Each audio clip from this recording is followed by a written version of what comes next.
우리 안에 있는 모든 허물과 죄를 정직하게 고백하고 예수님의 보혈로 우리를 깨끗하게 씻어달라고 간구하는 고백의 기도를 함께 드리겠습니다.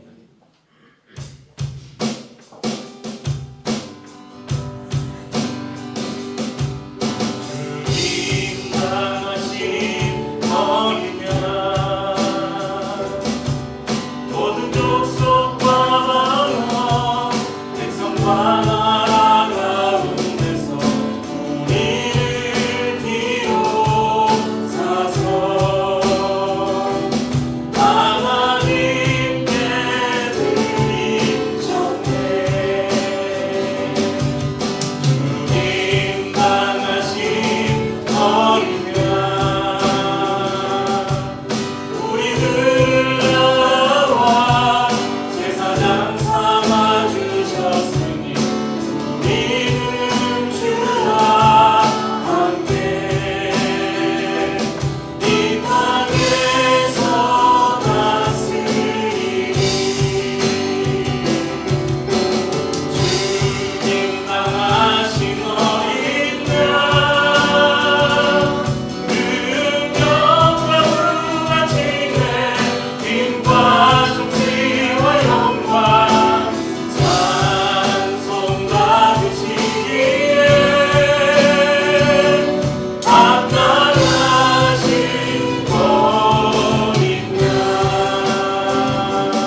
부활절 직전 주일인 오늘은 교회 이름으로 종려주일이라고 부르고 종려주일을 지킵니다. 영어로는 palm Sunday라고 부르는데요.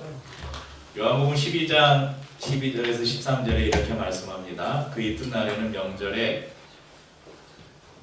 성경대로 띄워주세요. 그 이튿날에는 명절에 온 큰 무리가 예수께서 예루살렘으로 오신다는 것을 듣고 종려나무 가지를 가지고 맞으러 나가 외치되 호산나 찬송하리로다 주의 이름으로 오시는 이 곧 이스라엘의 왕이시여 하더라. 이 말씀에 보면 예수님께서 이제 마지막 그 구원의 사역을 완성하시기 위해서 예루살렘에 입성하시고 이제 일주일간의 시간을 보내시고 이제 십자가에 달리시게 됩니다. 그때 예루살렘에 입성하는 예수님을 많은 군중들이 환영하는데 그 손에 종려나무 가지를 길바닥에 깔고 또 손에 들고 흔들었습니다. 종려나무 가지가 어떻게 생겼는지 한번 종려나무가 이렇게 저기 제주도 같은 데 가면 있잖아요. 저기 뒤에 이렇게 송집사님 뒤에 비슷한 거 하나 있네요. 그거 한번 흔들어 주세요. 네, 저게 이제 작은 건데 큰 저런 것들을 길에 깔고 이 종려나무는 전통적으로 이 왕이 행차할 때 왕을 환영하는 그런 곳에 상징적으로 쓰였던 그런 나무입니다.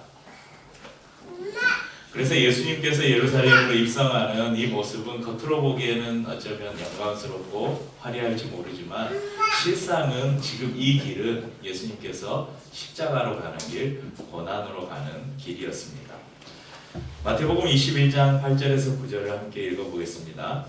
무리의 대다수는 그들의 겉옷을 길에 펴고 다른 이들은 나뭇가지를 베어 길에 펴고 앞에서 가고 뒤에서 따르는 무리가 소리 높여 이르되 호산나 다윗의 자손이여 찬송하리로다 주의 이름으로 오시니여 가장 높은 곳에서 호산나. 호산나는 주여 우리를 구원하소서 이런 말입니다.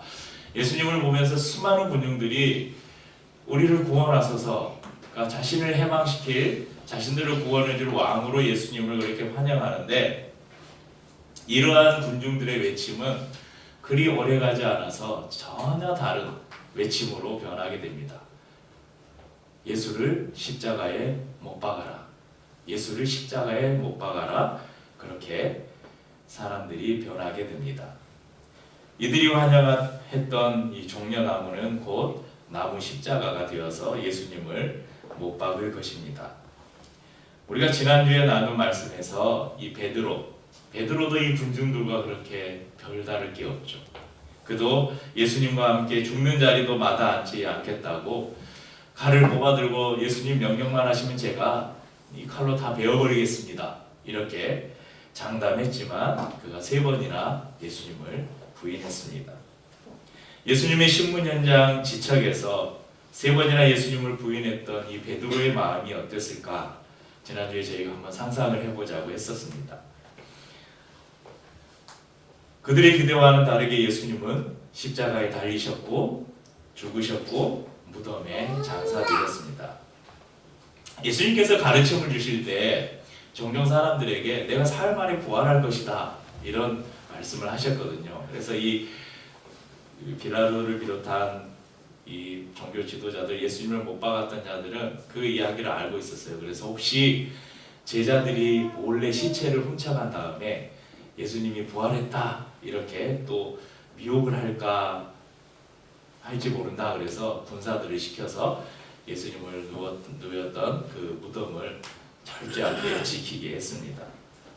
제자들은 예수님의 시신을 거둘 수도 없었고 장례를 치를 수도 없었습니다. 그렇게 자신들이 3년 반 동안 모든 것을 걸고 따랐던 스승이 사라져 버렸습니다.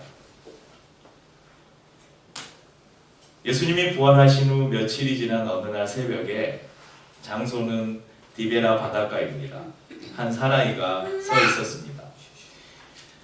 입가에 쓴 웃음을 지으면서 차디찬 바닷바람에 몸을 맡기고 있습니다. 손에는 고기 잡는 그물이 들려있지만 고기 잡을 생각이 없습니다. 얼굴이 화끈 달아오르는 것 같은 부끄러움이 엄습하기도 하고, 생각할수록 내가 어떻게 그렇게 했지? 내가 어떻게 그럴 수가 있었지? 하면서 연신 고개를 내렸습니다. 눈물이 흘러내립니다. 자신의 모습에 너무나 실망해서 어찌할 수가 없었습니다. 그분을 처음 만났던 바닷가, 지금 그 바닷가에 베드로가 있습니다. 처음 그분을 만났을 때 얼마나 가슴이 부풀었겠습니까? 마치 무엇에 홀린 것처럼 나를 따라오라는 예수님의 말씀에 그분을 버려두고 그분을 따랐습니다. 그러나 지금은 처음 그분을 배웠던 그 자리에서 이렇게 만신창이가 된 자신의 모습을 보면서 부끄러움 가운데 있습니다. 3년 반 동안 스승님과 함께 꿈꿨던 화려한 꿈들은 하루아침에 물거품처럼 사라져 버렸습니다. 한낱 무식한 어부인 내가 너무 큰 꿈을 꾼 건 아닐까 스스로를 자책해 보기도 합니다. 그날 밤 스승님이 첫 닭이 울기 전에 너는 나를 3번 모른다고 할 것이다. 그래, 나는 그런 놈이야. 패배자 베드로는 지금 다시 자신의 현실로 돌아와 있습니다. 그의 손에는 한동안 놓았던 낯선 그물을 다시 집어들었습니다. 그리고 옛날에 그 생각을 해봅니다. 이 그물로 이제 고기를 잡지 않고 너는 사람을 낚는 어부가 되게 하겠다. 예수님이 이렇게 말씀하셨는데, 그때 바닷가에서 어떤 한 사람이 제자들을 부릅니다. 얘들아, 고기를 좀 잡았느냐? 5절에 그렇게 말씀합니다. 제자들이 고기가 없다고 하자 이번에 이 사람이 그물을 오른편에 던져보라고 합니다. 오른편에 그물을 던졌더니 끌어올릴 수 없을 만큼 많은 고기가 그물에 걸렸습니다. 11절에 보면 몇 마리라고요? 153마리. 여러분, 모나미의 유명한 볼펜 아시죠? 하얀색에 검정색 있는 모나미 153 볼펜. 네, 153 볼펜의 그 이름의 시작이 여기입니다. 그러니까 말씀에 순종했을 때 하나님께서 넘치도록 채워주시는 그 은혜를 경험한 현장이죠. 그런데 이 장면은 언젠가 베드로가 한번 경험했던 장면이거든요. 누가복음 5장 4절 6절을 함께 읽겠습니다. 말씀을 마치시고 시몬에게 이르시되 깊은 데로 가서 그물을 내려 고기를 잡으라. 시몬이 대답하여 이르되 선생님, 우리들이 밤이 새도록 수고하였으되 잡은 것이 없지만은 말씀에 의지하여 내가 그물을 내리기로 하고, 그렇게 하니 고기를 잡은 것이 심히 많아 그물이 찢어집니다. 여러분, 베드로는요 어부로 살았어요. 어디에 고기가 많이 나오고 어디에 그물을 던져야 고기를 많이 잡을 수 있는지 전문가예요. 그런데 웬 낯선 남자가 거기 말고 다른데 깊은 데는 고기가 잘 안 잡히는데 그래도 내가 순종해서 내리겠습니다 했더니 그물이 찢어질 만큼 고기를 잡았습니다. 순종했을 때 예수님께서 놀라운 기적을 베풀어 주셨던 것을 경험했죠. 오늘 말씀 7절에 보면 예수께서 사랑하시는 그 제자 요한입니다. 베드로에게 이르되 주님이시라 하니 베드로가 옷을 벗고 있다가 주님이라 하는 말을 듣고 겉옷을 두른 후에 바다로 뛰어내리더라. 여러분, 이 베드로가 성격 급한 걸 아시겠죠? 이제 예수님은 지금 바닷가에 있고 이제 해변에 있고 이제 배가 좀 거기에서 거리를 좀 뛰어서 고기를 잡고 있는데 이렇게 이제 대화를 하게 이렇게 보니까 요한이 먼저 예수님을 알아보고 주님이시다 그러니까 베드로가 뒤도 안 돌아보고 바다로 첨벙첨벙 뛰어들어서 예수님께로 달려가는 거예요. 그런데 베드로를 멈칫하게 하는 장면이 연출됩니다. 예수님께서 숯불을 피워놓고 앉아 계셨습니다. 여러분, 그 불을 보는 순간 베드로는 한 장면을 떠올리게 됩니다. 어떤 장면이 떠올랐을까요?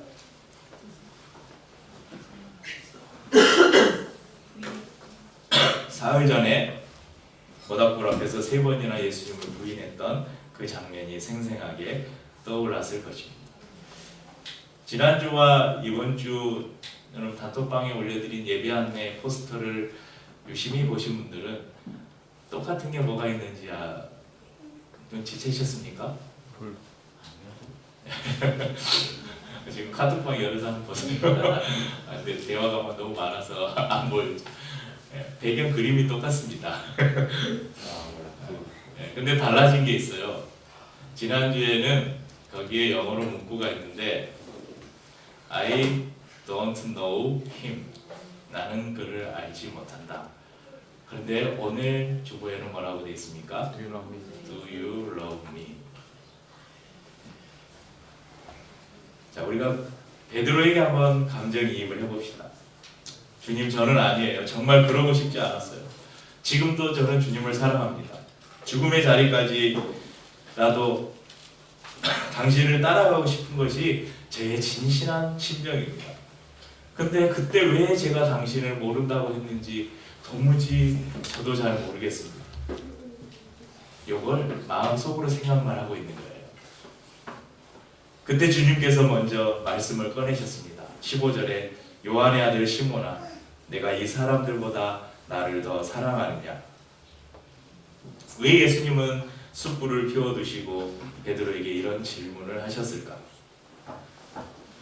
베드로의 수치를 드러내서 전문 용어로 쪽팔리게 하려고 예수님이 물으셨을까? 아니면 책망하시면서 이젠 너 같은 놈은 필요 없다.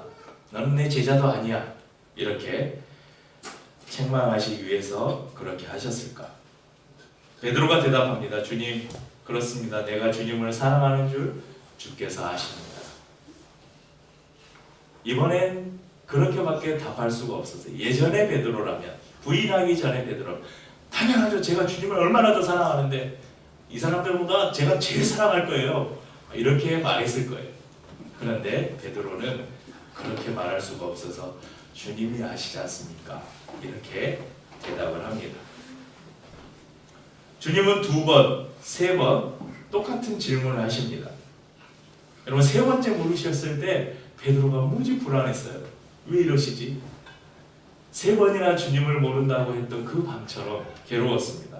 그래서 17절에 베드로가 17절에 이렇게 말합니다. 한번 17절 같이 읽어보죠. 3번째 이르시되 요한의 아들 시몬아, 내가 나를 사랑하느냐 하시니 주께서 3번째 내가 나를 사랑하느냐 하심으로 베드로가 그를 질문하는데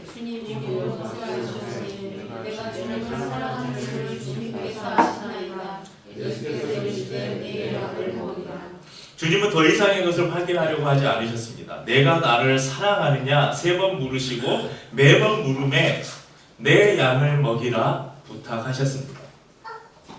베드로는 내가 용서받을 수 있을까? 이런 생각이 두려웠지만 예수님은 지나간 시간을 문제 삼지 않으셨습니다. 베드로는 지나간 시간에 대해서 지금 걱정하고 근심하고 있지만 예수님은 지나간 문제가 아니라 앞으로 너의 미래에 대해서 이야기하고 계십니다.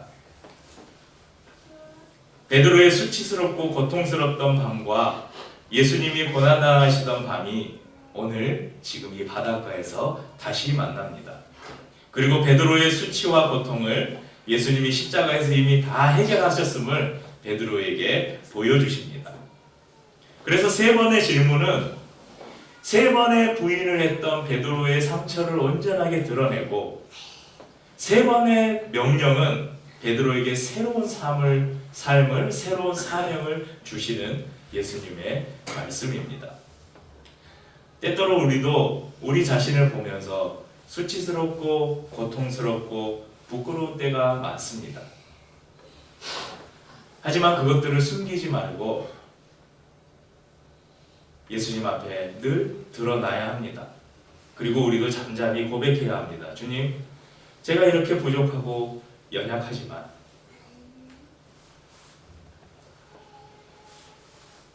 그래도 분명한 것은 주님을 사랑합니다. 가장 중요한 것은 실패해도 넘어져도 이 주님을 사랑하는 마음만은 붙들고 살아야 한다는 것입니다. 그래서 그 실패의 현장에서 우리를 위로하시고 일으키시고 새로운 사명을 주시는 주님을 만나야 합니다. 그래서 베드로에게 예수님은 그래, 괜찮아, 이해해, 용서해, 이 정도의 위로로 끝내신 것이 아니라 내 양을 먹이라, 내 양을 치라, 오히려 사명을 주십니다. 자신의 힘이 아닌 부활하신 예수님을 의지하는 삶, 내 능력이 아닌 승천하신 예수님과 그분께서 우리에게 보내주신 보혜사 성령님을 의지하는 그런 삶, 그런 삶은 부활하기 이전의 베드로와 부활하신 주님을 만난 이후의 베드로의 삶이 전혀 다른 것처럼 우리도 전혀 다른 삶을 살게 됩니다. 그래서 예수님은 베드로의 죽음을 이렇게 예언하셨습니다. 네가 3번이나 나를 부인했지, 그러나 너에게는 이제 내가 새로운 사명을 줄 거야. 너가 어떻게 너의 삶을 마칠지 알려줄게. 18절 19절 말씀입니다. 함께 읽어보죠. 내가 진실로 진실로 내게 이르노니 내가 잘못하면 스스로 뛰고 원하는 곳으로 다닐거니와 그리고 너는 내 뼈를 걸리니 나에게 뛰고 원하지 않는 곳으로 데려가리라. 이 말씀을 하심은 베드로가 어떠한 죽음으로 하나님께 영광을 돌릴 것을 가리키심이로라. 이 말씀을 하시고 베드로에게 이르시되 나를 따르라 하시니. 여러분, 베드로는 그의 삶의 말년에 로마에서 복음을 전했습니다. 이때 로마에 대박해가 임했다는 소식이 들립니다. 로마에 있는 교회 성도들은 베드로가 당시에 초대교회의 가장 중요한 지도자였거든요. 수제자였잖아요. 교회의 기둥인 베드로 사도가 잡히면 안 됩니다. 일단 몸을 좀 피하십시오. 베드로가 잡히면 막 세계로 뻗어나가려고 하는 복음이 지장을 받습니다. 그래서 베드로가 어느 새벽 로마를 벗어나 도망하려고 했습니다. 로마가 내려다 보이는 언덕에서 남아있는 성도들과 함께 기도하고 작별하고 로마를 막 벗어나려는 참이었습니다. 그때 맞은편에서 자신을 향해서 한 남자가 걸어오고 있습니다. 조금씩 가까워서 보니까 예수님인 거예요. 베드로는 예수님을 보고 반가움에 주님 어디로 가십니까? 유명한 영화 제목인데 쿼바디스 도미네 들어보셨나요? 네, 저기 교습소에도 가면 쿼바디스라는 이 만화책이 있는데 아주 대작 영화가 하나 있어요. 폴란드에서 나온 영화가. 네, 쿼바디스 도미네, 주여 어디로 가시나이까? 주님께서는 말씀하십니다. 나는 내가 버리고 떠나는 로마를 지키러 지금 로마를 향해 가는 중이다. 물론 성경에 나오는 이야기는 아닙니다. 유대 전승에 따르면 정신이 번쩍 든 베드로는 주여 용서해 주십시오, 다시 돌아가겠습니다. 그리고 다시 로마로 내려갔고 로마에서 순교했다고 전해집니다. 전승에 따르면 베드로는 마지막에 십자가에 달려 죽으면서 내가 어찌 주님과 똑같은 모습으로 죽을 수 있는가? 이러면 안 되는데. 그래서 나는 거꾸로 달아달라. 그래서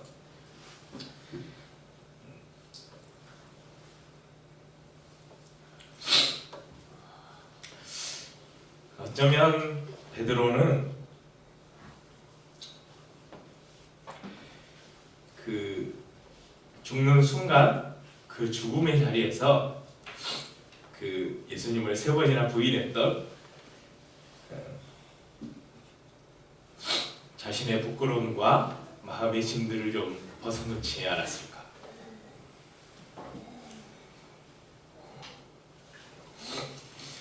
우리가 주님을 얼마나 사랑하는가 하는 것은 아마 우리의 마지막 자리, 우리의 죽음의 자리에서 밝혀질 것입니다. 가룟 유다는 스스로 목숨을 끊음으로 부끄럽고 수치스러운 최후를 맞이했지만 베드로는 복음을 전하고 교회를 세우고 주님을 위해 살다가 십자가에 거꾸로 달림으로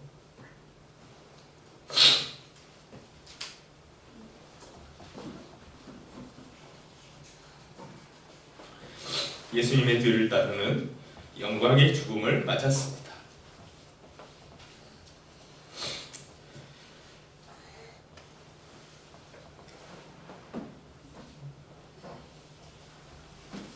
그래서 저희가 저희의 믿음과 저희의 신앙을 너무 자랑하지 마시고 주님, 제가 주님을 사랑하는 줄을 주님이 아십니다. 이 고백이 우리의 삶에 올곧한 고백이 되기를 바랍니다. 영광의 왕으로 오셨지만 십자가를 지시기 위해서 예루살렘에 입성하셨던 종려주일에 나를 위해서 고난당하시고 십자가를 지신 주님을 바라보면서 이 고백이 우리의 마지막 죽음의 자리까지 이어지는 고백이 되기를 다시 한번 다짐하는 이 종려주일과 또 한 주간의 고난주간이 될 수 있기를 주님의 이름으로 축복합니다. 찬양하고 성찬을 나누겠습니다.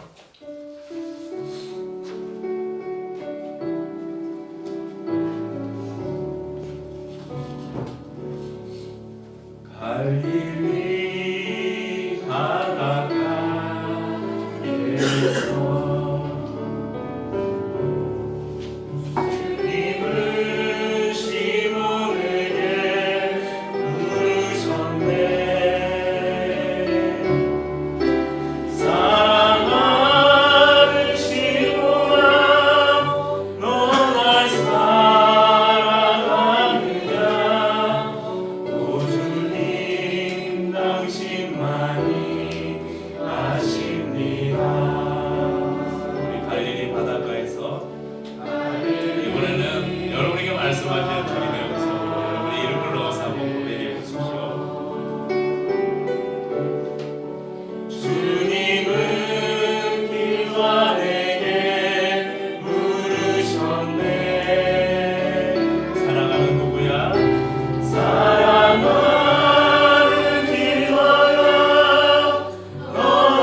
당신만이 아십니다.